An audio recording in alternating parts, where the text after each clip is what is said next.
السلام علیکم عزیز طلباء، میرا نام محمد نواز، میں آپ کا پاک اسٹڈی کا ٹیچر ہوں۔ بیٹا آج کا ہمارا ٹاپک جو ہے مطالعہ پاکستان کا باب نمبر 2 قیام پاکستان، باب نمبر 2 قیام پاکستان، اور آج ہم نے پڑھنا ہے سی آر فارمولہ۔ کیا پڑھنا ہے جی؟ C R formula. اس سے پہلے بیٹا ہم نے پڑھا اس باب کے آغاز میں کہ تحریک پاکستان کیسے چلی،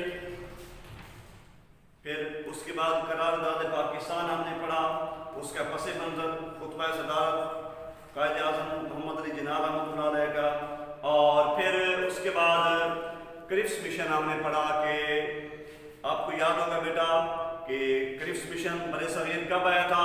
1942 یعنی 1942 میں کس کی سربراہی میں آیا تھا؟ سر اسٹیفن کرپس کی سربراہی میں۔ پھر اس نے اپنی ناکامی کو تسلیم کر لیا، اور کرپس مشن کی تجاویز بھی ہم نے پڑھ لی تھی بیٹا۔ تو اس کے بعد سیاسی جماعتوں کا رد عمل وہ بھی ہم نے پڑھ لیا تھا۔ جناح گاندھی مذاکرات میں ہم نے یہ پڑھ لیا تھا کہ گاندھی نے کیا طریقہ کار اختیار کیا مسلم لیگ کو ناکام کرنے کے لیے، اور اس کو اپنے جال میں پھنسانے کے لیے کہ خط لکھا اور ملاقات کی خواہش ظاہر کی، اور پھر بجائے اس کے کہ وہ جماعت کی سطح پر نمائندگی کرتا، وہ پھر اس نے یہ بات کر دی کہ میں اپنی طرف سے ملنا چاہتا ہوں، فرد واحد کی بنا پر ملنا چاہتا ہوں، جماعت کی بنا پر نہیں۔ تو قائد اعظم رحمۃ اللہ علیہ نے اس کو مسلم کر دیا، اور آپ نے فرمایا کہ مسئلے کا حل تب ہوگا جب دونوں جماعتیں آپس میں ملیں گی، دونوں جماعتیں، فرد واحد کی بات نہیں ہے۔ تو پھر قائد اعظم رحمۃ اللہ علیہ نے گاندھی کے اس انداز کو دھوکہ اور مکاری قرار دیتے ہوئے اس بات پر زور دیا کہ ہندوستان کی آزادی سے قبل پاکستان کا مسئلہ انگریز حل کریں، کیونکہ گاندھی اور کانگریس پر کسی وقت اعتماد نہیں کیا جا سکتا، یہ لوگ بے اعتمادی ہیں۔ اگر ہندوستان انگریز چھوڑ دیتے ہیں تو پھر ان سے آزادی ہمیں نہیں مل سکتی، ہم بہت مشکل میں ہو جائیں گے، پھر یہ ان سے جان چھڑانا بہت مشکل ہو جائے گا۔ تو بیٹا یہاں تک ہم نے پڑھ لیا۔ آج ہم پڑھیں گے سی آر فارمولہ 1944۔ جب حکومت سے مراد بیٹا انگریز حکومت، جب انگریز حکومت نے گاندھی کی تحریک ہندوستان چھوڑ دو، گاندھی کی تحریک ہندوستان چھوڑ دو، بیٹا ایم سی کیوز بھی ہے کہ گاندھی کی تحریک کا نام لکھیں، گاندھی کی تحریک کا نام بتائیں، یا گاندھی کی تحریک کا نام ہے کیا؟ ہندوستان چھوڑ دو۔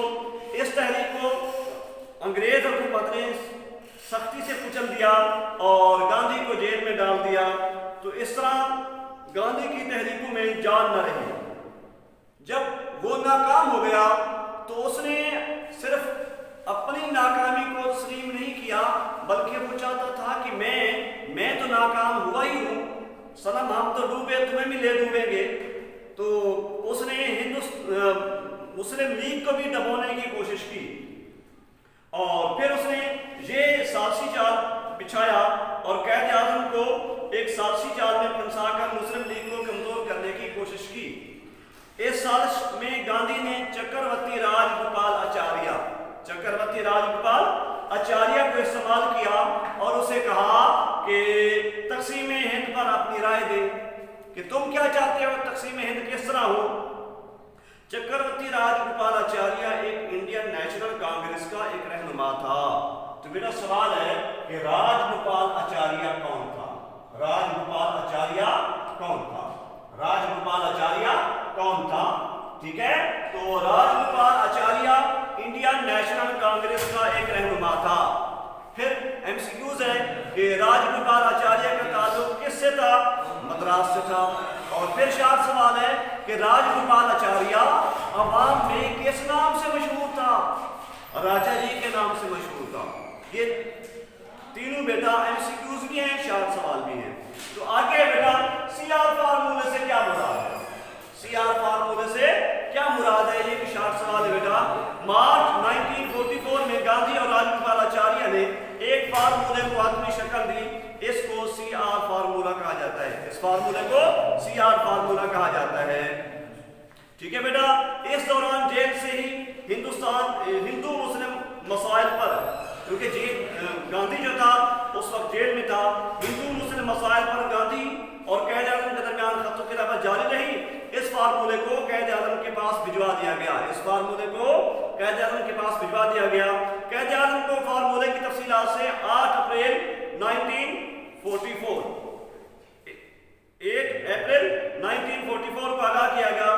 سی آر فارمولے کے اہم نکات درج ذیل ہیں بیٹا۔ نمبر 1، یہ میں نے نمبر لگا دیے، نمبر 1 ہم پڑھ دیتے ہیں کہ یہ فارمولہ کانگریس اور مسلم لیگ کے درمیان ایک سمجھوتے کی بنیاد ہے جس پر گاندھی اور قائد اعظم متفق ہوں گے تو اپنی اپنی جماعتوں سے منظور کرانے کی کوشش کریں گے۔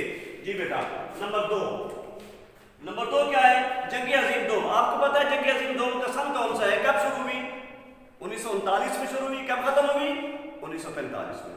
تو بیٹا جنگ عظیم دوم ختم ہوگی تو ایک مخصوص کمیشن قائم کیا جائے گا جو ہندوستان کی شمال مشرق اور شمال مغرب کے ایسے متصل اضلاع کی حدود کا تعین کرے گا جہاں مسلمانوں کی قطعی اکثریت ہے۔ علیحدہ مملکتوں کے قیام کا فیصلہ ہوا تو سرحدوں پر رہائش پذیر عوام دونوں میں سے کسی ایک ریاست میں شامل ہونے کا فیصلہ خود کریں گے۔ نمبر 3 دیکھیں بیٹا، جی آل انڈیا مسلم لیگ ہندوستان کی آزادی کی حمایت کرتی ہے اور اس بات پر بھی اتفاق کرتی ہے کہ عبوری حکومت کے قیام میں آل انڈیا نیشنل کانگریس کے ساتھ مل کر کام کرے گی، یعنی دونوں جماعتیں مل کر کام کرے گی۔ نمبر 4 دیکھیں بیٹا، استصواب رائے کا فیصلہ ہوا تو سیاسی جماعتوں کو عوام کے سامنے اپنا اپنا موقف پیش کرنے اور انہیں اپنے حق میں قائل کرنے کے لیے مہم چلانے کا اختیار ہوگا۔ وہ پورا پراپیگنڈا کر سکے گی، یعنی اپنے اپنے موقف عوام کے سامنے رکھ سکیں گے۔ نمبر 5 دیکھیں بیٹا، اگر علیحدہ مملکتوں کے قیام کا فیصلہ ہوا تو دونوں فریق ریاستی اور حکومتی امور پر باہم بیٹھ کر معاہدوں پر دستخط کریں گے۔ نمبر 6 دیکھیں بیٹا، اگر آبادی کا تبادلہ کرنا مقصود ہوا تو رضاکارانہ طور پر ہوگا، رضاکارانہ بنیادوں پر ہوگا۔ یہ MCQs بھی ہے بیٹا کہ اگر آبادی کا تبادلہ کرنا مقصود ہوا تو ڈیش بنیادوں پر ہوگا، رضاکارانہ بنیادوں پر۔ نمبر 7 دیکھیں بیٹا، فارمولے پر صرف اسی صورت میں عمل ہوگا، فارمولے پر نمبر 7 دیکھیں بیٹا، فارمولے پر صرف اسی صورت عمل ہوگا کہ اگر حکومت برطانیہ ہندوستان پر حکومت کرنے کے حق سے دستبردار ہو جاتی ہے، یعنی چھوڑ دیتی ہے اور سارے اختیار عوامی لوگوں کو دے جاتی ہے، اس صورت میں اس فارمولے پر نکات پر عمل ہوگا۔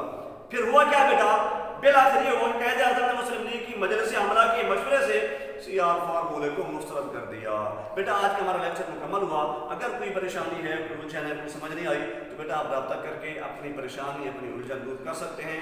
وما علیہ الا البلاغ۔